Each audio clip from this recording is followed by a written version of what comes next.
Hello student, आपका हमारे YouTube channel पे स्वागत है। आज के इस वीडियो में हम DSSB TGT हिंदी मेल का जो एग्ज़ाम हुआ था 2018 में उसके मैथ्स के क्वेश्चन करेंगे। तो आइए स्टार्ट करते हैं अपने इस वीडियो को।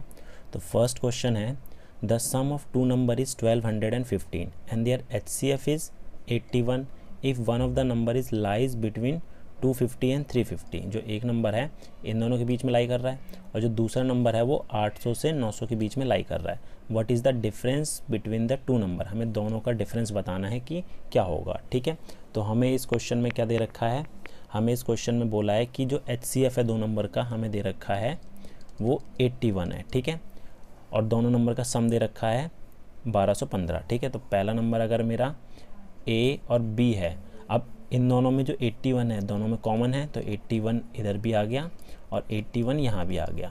ये हमें दे रखा है कितना, 1215। अगर मैं 81 कॉमन ले लूँ तो A plus B equal to हो जाएगा 1215 और A प्लस बी कितना आ जाएगा 1215 बटे में 81। इसको कैंसिल करूँगा तो मेरे पास 15 आएगा। ठीक है, तो हमें ये पता लगा कि A प्लस बी जो है वो 15 आ रहा है। अब मैं A और B की वैल्यू क्या क्या ले सकता हूँ। ठीक है, अब मैं यहाँ पर A की वैल्यू में 2 भी ले सकता हूँ और यहाँ 13 ले सकता हूँ, तो 15 हो रहा है। लेकिन अगर मैं 2 को 81 से मल्टीप्लाई करूँ तो वो हमारा 200 से 250 से 350 के बीच में लाई नहीं कर रहा। ठीक है, तो हम ये नहीं ले सकते। ठीक है, अब आगे देखते हैं। अब मैं 3 और 12 नहीं ले सकता, क्यों, इसमें 3 कॉमन आ रहा है। ठीक है, और कॉमन नहीं होना चाहिए A और B में कोई भी। ठीक है, तो मैं 4 और 11 ले सकता हूँ। अब 4 को अगर मैं 81 से मल्टीप्लाई करता हूँ तो मेरा 432 आ रहा है। ये जो 324 है इन दोनों के बीच में लाई कर रहा है। और दूसरा जो नंबर हो जाए 11 गुना 81, ये हो जाएगा 891। ये जो हमारा 800 से 900 के बीच में लाई कर रहा है, तो ये दो नंबर होंगे हमारे। ठीक है, अब हमें क्या पूछा, इनका डिफरेंस। तो 991 में से 324 घटा दिए तो मेरे पास कितना आएगा, 7, 6 और यहाँ पर आ गया 5। तो 5, 6, 7 इसका करेक्ट आंसर हो जाएगा। ठीक है, अगला क्वेश्चन देखते हैं। इसमें बोला है, sides of a triangular field are in the ratio 13, 14 and 15 if its perimeter is 840 metre, the area of the field in hectare is. हमें एक ट्राइंगल की साइड का रेशो दे रखा है। ठीक है, साइड का रेशो दे रखा है, ये A है, ये B है, ये C है। तो A साइड मैंने 13x ले ली, B हो गया हमारा 14x और C हो गया 15x। ठीक है, इसका पेरीमीटर दे रखा है तो A कैसे निकालूंगा, A हमारा निकल जाएगा 840 गुना A हमारा 13 है अपॉन में इन तीनों का सम हमारा कितना आ रहा है 42। कैंसिल करा तो 20 आ गया, ओ कितना आ गया, ये 20 आ गया। ठीक है, अब 20 को 13 से करेंगे तो कितना आएगा, 260 आ गया। A हमारा 260। ऐसे B निकालना है तो 20 को मैं 14 से गुना कर दूंगा, 280 आ गया। और C मेरा कितना आ जाएगा, 20 को 15 से गुना कर दूंगा तो मेरा यह आ जाएगा 300। ठीक है, ABC पता लग गया। तो अब क्या करेंगे, इसका एरिया निकालेंगे हीरोन्स फॉर्मूले से। ठीक है, वो होता है हमारा √S, S minus A, S minus B और S माइनस C। अब S क्या होगा, S होगा हमारा पेरीमीटर का हाफ। ठीक है, तो S हमारा है 840, तो पेरीमीटर उसका हाफ करेंगे तो 420 आ जाएगा। ठीक है, तो यहाँ फर्स्ट में तो हमारा 420 आ जाएगा। ठीक है, अब 420 में से A घटाया, A हमारा कितना है 260 है। 260 अगर मैं इसमें से घटा दूँ तो मेरे पास कितना आ जाएगा, ये आ जाएगा मेरे पास 160। ठीक है, 160 आ गया। अब इसमें से 280 घटा दूँ, S में से B घटाना है तो हमारे पास आ जाएगा कितना 140 और फिर 300 घटा दूँ तो 160 आ गया, 120 आ गया। ठीक है, अब इसके प्राइम फैक्टर कर लेते हैं। ठीक है, तो इसके अगर मैं प्राइम फैक्टर्स करूं, ठीक है, तो 420 है, इसको मैं लिख सकता हूं 2 × 3 × 7 × 10। ठीक है, ऐसे ही 16 को लिख सकता हूं 4 × 4 × 10। ऐसे ही 140 को लिख सकता हूँ 2 × 7 × 10 और 12 को लिख सकता हूँ 2 × 2 × 3 × 10। ठीक है, अब जिसके पेयर बन रहे हैं वो रूट से बाहर आ जाएंगे। ठीक है, तो हमारे पास जो इसका आंसर आएगा पूरा सॉल्व करने के बाद वो आ जाएगा 33600 मीटर स्क्वायर। ये आ गया एरिया इस ट्रायंगुलर फील्ड का। लेकिन हमें जो एरिया पूछा वो हेक्टेयर में पूछा है, ये हमारा मीटर स्क्वायर में है। तो आपको ये एक यूनिट याद होनी चाहिए कि जो 10,000 मीटर स्क्वायर है वो 1 हेक्टेयर के बराबर होता है। ठीक है, तो हमें हेक्टेयर में कन्वर्ट करने के लिए इसको 10,000 से डिवाइड करना पड़ेगा। 33600 को 10,000 से डिवाइड करेंगे, ठीक है, तो 2 0 से 2 0 कैंसिल हो गए और यहाँ पर आएगा 3.36 हेक्टेयर। ठीक है, तो आंसर हो जाएगा ऑप्शन नंबर सेकंड। अगला क्वेश्चन देखते हैं, नेक्स्ट क्वेश्चन देखते हैं। नेक्स्ट है a sum of ₹50,000 amounts to 60,500 after 2 years at a certain rate % per annum when the interest is compounded annually. कोई अमाउंट है 50,000 का, वो 2 साल में 60,500 हो जाता है। ठीक है, the same sum will amount to what after 3.5 year at the same rate of interest. तो पूछा है कि वो सेम अमाउंट 3.5 साल में सेम रेट पर कितना हो जाएगा। ठीक है, तो हमारे पास जो है हमें क्वेश्चन में दे रखा है प्रिंसिपल। ठीक है, ये कितना था 50,000 और अमाउंट हमारा हो गया है 2 साल के बाद 60,500। हमें पहले रेट निकालना पड़ेगा। ठीक है, तो हमारा जो अमाउंट का फॉर्मूला होता है वो होता है P × 1 + R/100 की पावर n, n हमारा टाइम होता है। ठीक है, अब क्या करेंगे, हमें अमाउंट और प्रिंसिपल दे रखा है तो अमाउंट हमारा लिख देते हैं 60,500 और अपॉन में 50,000। ठीक है, यहाँ पर रेट ऑफ इंटरेस्ट हमें नहीं पता है तो हम क्या करेंगे 1 + R/100 ही रहने देंगे और यहाँ पर 2 है कि क्योंकि ये 2 साल का दे रखा है। ठीक है, अब इसको अगर मैं थोड़ा सिंप्लीफाई करूँ, ठीक है, तो ये कितना हो जाएगा 5 से किया 121 और ये हो जाएगा 100। ठीक है, तो ये जो 121 और 100 है, अब ये जो स्क्वायर है, ठीक है, अगर मैं इसको लिखूँ तो ये हमारा 11 का और 10 का स्क्वायर होता है। ठीक है, कैंसिल हो गया तो हमारा R/100 + 1 इक्वल टू आएगा 11/10। तो R/100 कितना हो जाएगा 11/10 - 1। तो इसको सॉल्व करेंगे तो हमारा कितना आ जाएगा 1/10। तो हमारा रेट कितना आ जाएगा 10%। ठीक है, रेट ऑफ इंटरेस्ट कितना आ गया 10 आ गया। अब बोला है कि सेम अमाउंट 3.5 साल बाद कितना होगा। देखो 2 साल का तो हमें पता ही है कि 2 साल बाद इतना होना है। तो अब हमें कितना निकालना है 1.5 साल का निकालना है। वो कैसे निकालेंगे, अब हमारे पास जो है 60,500 है, इसका अगर मैं नेक्स्ट 1 साल का निकालूं, रेट हमारा 10% है तो कितना हो जाएगा इंटरेस्ट, कैंसिल करा तो ये आ जाएगा हमारा कितना 6,050 रुपये इंटरेस्ट होगा इसका। ठीक है, अगले साल में, तीसरे साल में। ठीक है, तो हमारे पास 3 साल के बाद जो अमाउंट आएगा वो कितना हो जाएगा 60,500 में ऐड हो जाएगा 6,050। अब दोनों को अगर मैं ऐड करूँगा तो मेरे पास कितना आ जाएगा 66,550। ठीक है, ये हमारा 3 साल के बाद अमाउंट आएगा। अब हमें कितना निकालना है इंटरेस्ट, आधे साल का, मतलब 6 महीने का। ठीक है, तो अब कैसे निकलेगा 66,550 × 1/2 × 100 और ऊपर रेट है 10%। ठीक है, तो कैंसिल हो गया 0 0।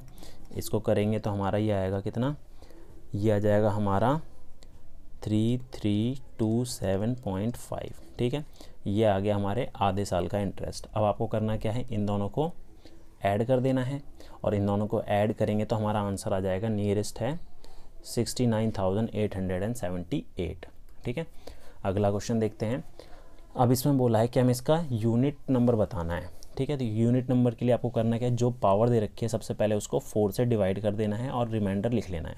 तो 729 है, इसको अगर मैं 4 से डिवाइड करता हूँ, ठीक है, तो रिमाइंडर मेरे पास जो बचेगा वो बचेगा 1। ठीक है, रिमाइंडर 1 बचेगा।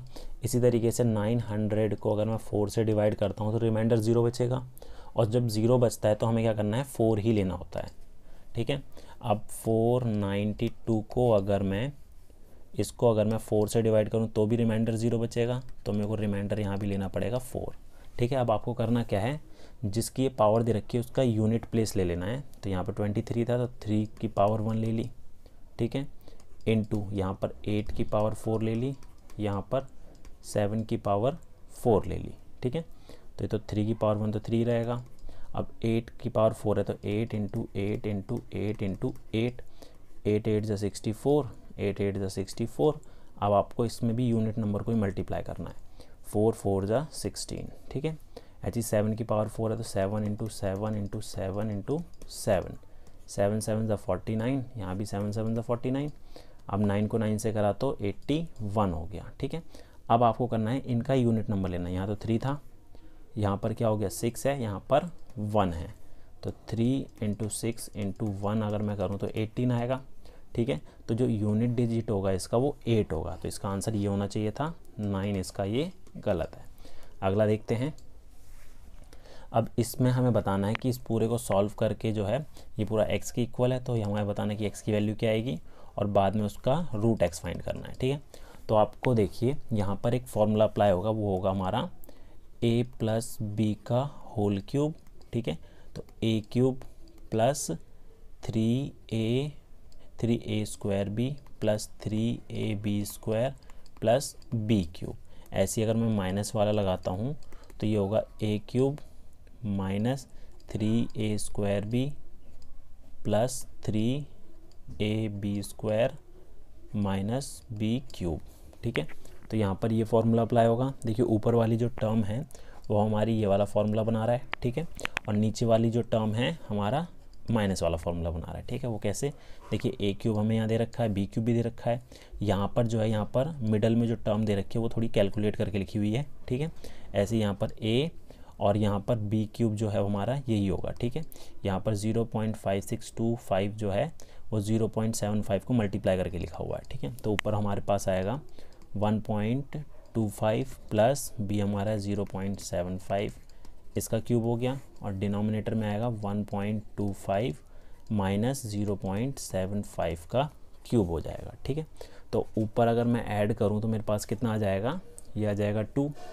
ठीक है, तो ये 2 का क्यूब हो गया, और नीचे क्या आ जाएगा, ये माइनस करने पे आएगा 0.5। ठीक है, 0.5 का क्यूब आ जाएगा। ठीक है, तो इसको सॉल्व करते हैं। 3 का क्यूब हमारा कितना हो जाएगा, ये हो जाएगा 8, नीचे 0.125, डेसिमल हटाऊंगा तो हमारा ये 8000 हो गया। अब 8000 अपॉन में 125 है, इसको 25 से कैंसिल किया, नीचे 5 हो जाएगा, और ऊपर कितना हो जाएगा, ऊपर ये हो जाएगा हमारा, ये आएगा हमारा 320, फिर 5 से किया 5 6 30, 5 4 20, तो हमारे पास जो x आया वो आया 64। हमें लेकिन क्या पूछा है, √x पूछा है, तो 64 किसका स्क्वायर रूट होता है, 8 का। ठीक है, तो इसका आंसर आ गया ऑप्शन नंबर फर्स्ट। अगला क्वेश्चन देखते हैं। अगले में बोला है 2 रेलगाड़ियाँ एक ही समय पर a से b की ओर तथा दूसरी b से a की ओर चलना प्रारंभ करती है। ठीक है, यहाँ पर जैसे a पॉइंट है, ठीक है, और यहाँ पर b पॉइंट है। एक ट्रेन जो है वो a से b की तरफ जा रही है, ठीक है, और दूसरी ट्रेन जो है b से a की तरफ आ रही है, सेम पॉइंट पे। ठीक है, ये रास्ते में एक दूसरे को पार करने के पश्चात b पर तथा a पर पहुंचने में 1/4 आवर तथा 9 घंटे का समय लेती है। अब यहाँ पर ये बोला है कि जो a है, a से जब b पे पहुँचती है तो ये कितना टाइम लेती है, 6/1/4 घंटे। ठीक है, इतना टाइम लेती है, और जब b पॉइंट से a पॉइंट पे पहुँचती है ये 9 घंटे लेती है। ठीक है, अब a से प्रारंभ हुई रेलगाड़ी की गति यदि 72 किलोमीटर प्रति घंटा है, जो a से चालू हुई उसकी जो स्पीड है 72 किलोमीटर पर आवर है, तो हमें पूछा है जो b से स्टार्ट हुई है वो कितने किलोमीटर पर आवर की स्पीड से चल रही है। ठीक है, तो अब देखिए डिस्टेंस तो सेम है। ठीक है, तो हम क्या करेंगे, पहले जो a से चालू हुई है ट्रेन उसका डिस्टेंस निकाल लेते हैं। तो टाइम हमारा, अगर मैं इसको प्रॉपर में लिखूँ तो 25/4 घंटे हो जाएगा। ठीक है, तो हमारा जो दूरी होती है गति गुना समय। ठीक है, मतलब चाल गुना समय, तो हमारे पास जो है इसकी 72 है, और समय कितना है 25/4 है। 4 से काटा 4 एकम 4, ठीक है, 4 अट्ठे 32।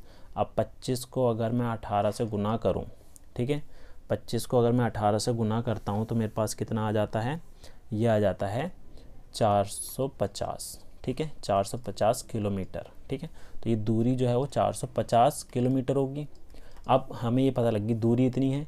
अब जो b से स्टार्ट हुई थी ट्रेन जो a की तरफ जा रही है उसको लगते हैं 9 घंटे, तो इसकी जो स्पीड है वो निकाल लेते हैं। वो होती है दूरी बटे में समय 9। ठीक है, 9 से काटा तो ये गया 50। ठीक है, 50 किलोमीटर प्रति घंटा। तो यहाँ पर जो आंसर होना चाहिए था ये 50 होना चाहिए था। ठीक है, तो आंसर हो गया हमारा ये। अगला क्वेश्चन देखते हैं। अगला है a solid metallic cone of a base radius 2.1 cm and height 8.4 cm is melted and recast into a sphere. What is the surface area in centimeter square of the sphere? अब इसमें बोला एक कोन है, ठीक है, जिसका रेडियस जो है 2.1 सेंटीमीटर था और हाइट जो थी 8.4 सेंटीमीटर। इसको रिकास्ट करके एक स्फेयर बना दिया। ठीक है, हमें नहीं पता इसका रेडियस कितना है, लेकिन वॉल्यूम दोनों का क्या होगा, सेम होगा। अब पूछा है इस जो स्फेयर बनाया है इसका सरफेस एरिया क्या होगा। पहले रेडियस निकाल लेते हैं। तो इसका वॉल्यूम होता है 1/3 पाई आर स्क्वायर एच, इसका होता है 4/3 पाई आर क्यूब। ठीक है, तो यहाँ पर जो है रेडियस तो डिफरेंट है, ये R1 ले लिया, ये R2 ले लिया, 3 से 3 कट गया, पाई से पाई कट गया। ठीक है, अब R यहाँ पर दे रखा है 2.1 इंटू 2.1 हो गया, H हमारा 8.4 हो गया, इक्वल टू यहाँ पर है 4 इंटू R2 क्यूब। अब ये 4 यहाँ से नीचे आ जाएगा डिवाइड में। ठीक है, तो यहाँ लिख देते हैं, ये हो जाएगा 2.1। अब ये जो R क्यूब है और यहाँ पे 2.1 3 बार हो रहा है, तो ये हो जाएगा 2.1 का क्यूब। तो R तो हमारा आ गया 2.1। ठीक है, तो इस वाले स्फेयर का भी रेडियस कितना होगा, 2.1 सेंटीमीटर होगा। हमें क्या पूछा, सरफेस एरिया। नेक्स्ट हम निकालते हैं इसका सरफेस एरिया। ठीक है, तो जो सरफेस एरिया है उसका फॉर्मूला होता है 4 पाई आर स्क्वायर। ठीक है, तो 4 इंटू 22/7, रेडियस कितना है 2.1 है, तो 2.1 इंटू 2.1 हो गया, कैंसिल आउट किया तो 0.3, और इसको अगर मैं मल्टीप्लाई करूँगा तो आएगा 55.44 कितना सेंटीमीटर स्क्वायर। ठीक है, तो आंसर फर्स्ट हो जाएगा। अगला क्वेश्चन देखते हैं। नेक्स्ट क्वेश्चन है हमारे पास, a shopkeeper sold his article at ₹368 each after giving 8% discount on the mark price. Had he not give any discount he would have earn a profit of 25% on the cost price. What is the cost price of each article. तो इस question में ये बोला है कि एक shopkeeper जो है मार्क प्राइस पे अगर 8% का डिस्काउंट देता है तो उसे 368 रुपीज़ में बेचता है। ठीक है, आगे बोला अगर वो डिस्काउंट ना दे तो उसे जो प्रॉफिट होता है वो 25% होता है कॉस्ट प्राइस पे। ठीक है, तो बताना है कि उसकी कॉस्ट प्राइस क्या होगी। ठीक है, तो सबसे पहले जो हमारे पास मार्क प्राइस था, ठीक है, मार्क प्राइस जो दे रखा है सबसे पहले वो निकाल लेते हैं कितना था। तो मार्क प्राइस अगर मैं निकालूं, सेलिंग प्राइस हमें दे रखा है। ठीक है, तो मार्क प्राइस क्या हो जाएगा हमारा, सेलिंग प्राइस 368 इंटू 8% डिस्काउंट है, तो 100 अपॉन में 100 माइनस डिस्काउंट, मतलब कि आएगा हमारा 92। ठीक है, इसको कैंसिल किया तो हमारे पास ये 4 आ गया। तो जो मार्क प्राइस था वो 400 था। ठीक है, अब वो बोलता है कि अगर वो डिस्काउंट ना दे तो उसे जो है 25% का प्रॉफिट होता है। ठीक है, 25% का प्रॉफिट होता है। अब ये जो है मार्क प्राइस था 400, तो मतलब बेचता अब इसे है 400 रुपये पे। ठीक है, अगर आप सेलिंग प्राइस उसका 400 है तो उसे प्रॉफिट कितना होता है, प्रॉफिट होता है 25% का। तो सबसे पहले इसका कॉस्ट प्राइस निकालना पड़ेगा अब हमें। तो कॉस्ट प्राइस कैसे निकलेगा, सेलिंग प्राइस इनटू प्रॉफिट हो रहा है कितना 25%। ठीक है, तो 100 अपॉन में 125। ठीक है, ये होगा 4 और ये 5 कैंसिल किया तो 80, तो 8 चौक 32 320, तो इसका जो कॉस्ट प्राइस होगा 320 रुपये होगा। ठीक है, नेक्स्ट क्वेश्चन देखते हैं। नेक्स्ट है 2 taps A and B can fill a tank in X and 80 minute respectively. 2 tap है, 2 नल है जो कि एक टैंक को X मिनट में और 80 मिनट में भरते हैं। ठीक है, ये हमें दे रखा है। A जो है वो X मिनट में भरता है और B जो है वो 80 मिनट में भरता है। ठीक है, आगे बोला है to fill the empty tank both the tap are kept open for 20 minutes. किसी खाली टैंक को भरने के लिए पहले ये जो है दोनों टैप को, नल को 20 मिनट के लिए खोल दिया और 20 मिनट के बाद बी टैप को बंद कर दिया। If the total time to fill the tank is 45 minute, और टोटल पूरे टैंक को भरने में, या कोई टैंक है, इस टैंक को पूरा भरने में उसे कितने मिनट लग रहे हैं, 45 मिनट लगे हैं। ठीक है, तो बताना है कि x की वैल्यू क्या होगी। ठीक है, अब जो पहला नल है A, वो 1 मिनट में कितना बनेगा 1/x, और B कितना बनेगा 1/80। ठीक है। तो दोनों मिलकर 1 मिनट में कितना भरेंगे, a प्लस बी जो है 1 मिनट में कितना भरेंगे, 1/x और 1/80, ठीक है। तो इसका एलसीएम लिया तो मेरा आ गया 80x और यहाँ आ गया 80 + x। ये जो आया, ये आया कि जो दोनों नल को हम खोलते हैं 1 मिनट के लिए तो वो इतना भरेंगे। तो कितने देर के लिए छोड़ा, ये खुला 20 मिनट के लिए, तो ये 20 मिनट में कितना भरेंगे, इंटू 20 कर देते हैं। तो कैंसिल किया तो ये हमारा 4 आ गया नीचे। तो हमारे पास जो आया वो आया 80 + x अपॉन में 4x। इतना टैंक जो है वो भर चुका है 20 मिनट में। तो 20 मिनट में हमारा जो टैंक भरा है वो इतना भरा है। अब रिमेनिंग कितना बचा, ठीक है। तो रिमेनिंग निकाल देते हैं, वो 1 में से माइनस करेंगे हम 80 + x/4x को। तो हमारे पास जो आएगा, इसको सॉल्व करने के बाद आएगा, वो आएगा 3x - 80/4x, ठीक है। इतना आ गया हमारे पास जो रिमेनिंग अभी बचा हुआ टैंक भरने के लिए। अब इसको कौन भरेगा, बी तो बंद कर दिया तो एक्स ए भरेगा। और ए कितना भरता है 1 मिनट में, 1/x।